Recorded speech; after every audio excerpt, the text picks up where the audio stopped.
అతిథులుగా వేయించేసిన పద్మభూషణ్ ఆచార్య శ్రీ నారాయణ రెడ్డి గారు, తెలుగు విశ్వవిద్యాలయం ఉపాధ్యక్షులు ఆచార్య ఎందూరు శివారెడ్డి గారు,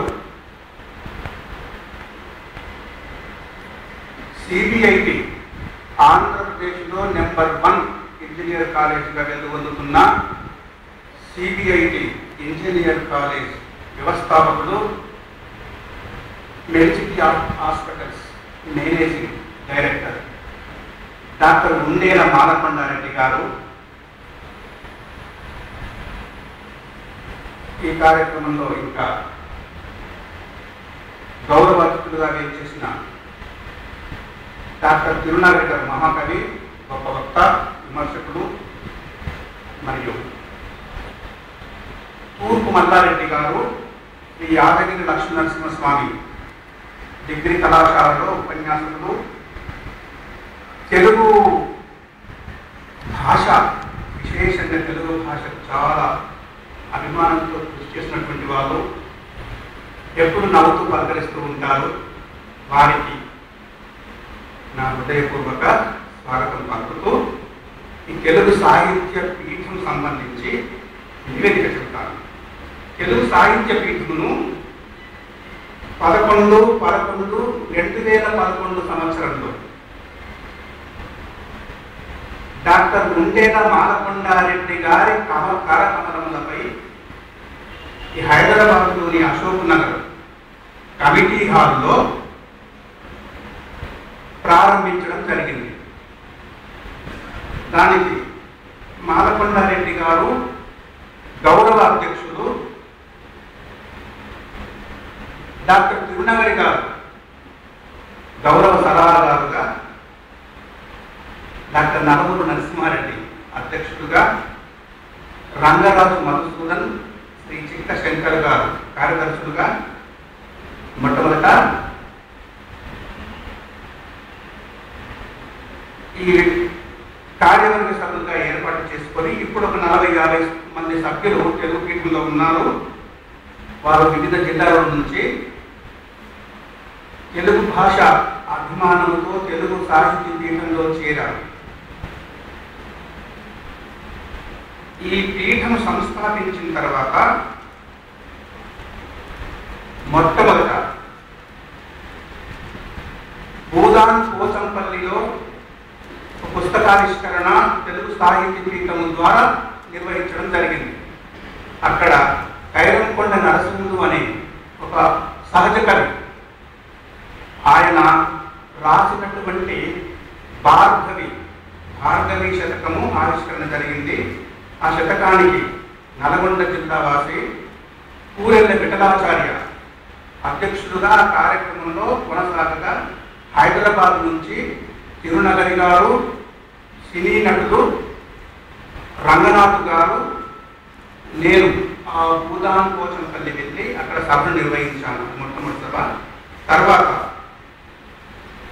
తెలుగు భాషా దినోత్సవం 21/2/1912 ఆ రోజున డాక్టర్ ఉండేల మాలకొండారెడ్డి గారి అధ్యక్షతన శ్రీ త్యాగరాయ గాన సభలో 2వ సభ ఏర్పాటు చేశాము. ఆ సభలో ముఖ్య అతిథులుగా డాక్టర్ తిరునగరి గారు, ఆచార్య మసన చెన్నప్ప గారు, మహాకవి రాజశ్రీ గారు, కందకవి సార్వభౌములు రాజశ్రీ గారు పాల్గొన్నారు. తర్వాత 29/4/2012 మహాకవి కరుణశ్రీ గారి 100వ జయంతి ఉత్సవములను ఈ హైదరాబాద్లో నిర్వహించడం జరిగింది. ఇది ప్రెస్ క్లబ్లో ఈ సమావేశం ఏర్పాటు చేశాము. ఆ సమావేశానికి డాక్టర్ తిరునగరి గారు అధ్యక్షులుగా, డాక్టర్ కసిరెడ్డి వెంకటరెడ్డి గారు ముఖ్య అతిథిగా వేచేసి సభ నిర్వహించడం జరిగింది.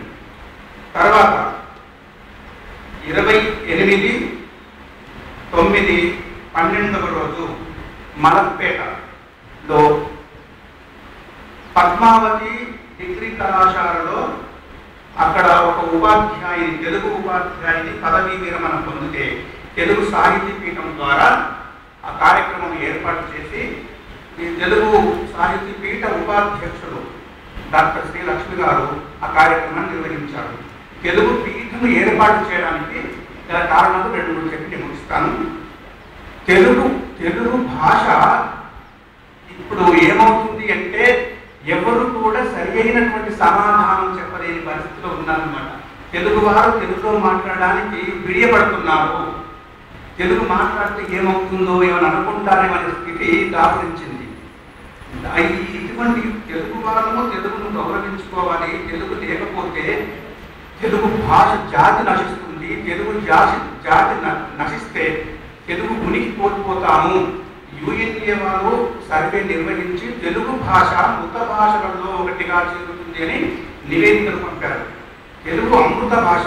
ఆంగ్లేయులు భారతదేశం వచ్చి దేశాన్ని తిరుగుతూ తెలుగును చూసి ఈ భారతదేశ భాషలలో తెలుగు అజంత భాష, ఈ భాష యొక్క సౌందర్యాన్ని మెచ్చుకొని వారు తెలుగుకు ఇటాలియన్ ఆఫ్ ది ఈస్ట్ అని పేరు పెట్టారు.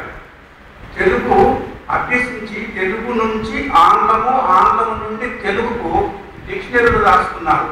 సుమారుగా పుస్తకాలు వాళ్ళకు లభించిన పుస్తకాలన్నీ కూడా వాళ్ళు అచ్చు వేయించి తెలుగు భాష సేవ ఇతోధికంగా చేశారు. దేశంలో ఉన్న పరభాషావేత్తలైన ఆంగ్లేయులు తెలుగు చేసిన సేవను మనకు తలుచుకుంటే ఆచరణ వేస్తుంది. తెలుగు వాళ్ళకి తెలుగుని మర్చిపోతున్నాము. మా పిల్లలు తెలుగులో మాట్లాడొద్దండి, మా పిల్లలు ఇంట్లో కూడా తెలుగులో మేము మాట్లాడుతాము, తెలుగులో మాట్లాడకూడదు అనే సిద్ధాంతం తల్లిదండ్రులు చేసుకుంటున్నారనమాట. ఇతర భాషలు నేర్చుకుంటే తప్పు కాదు, కానీ మాతృభాషను మర్చిపోకూడదనే ఉద్దేశంతో తెలుగు పీఠాన్ని, తెలుగు పరిరక్షణ కొరకు, తెలుగు పద్య రక్షణ కొరకు తెలుగు పీఠాన్ని ఏర్పాటు చేయడం జరిగింది.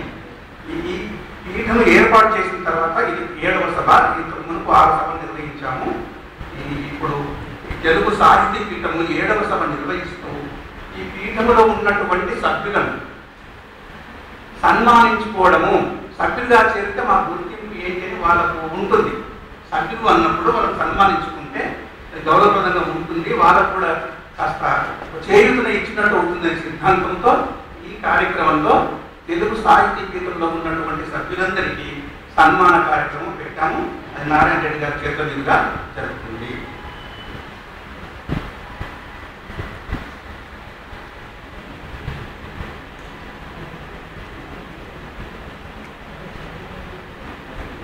ఇప్పుడు అతిథుల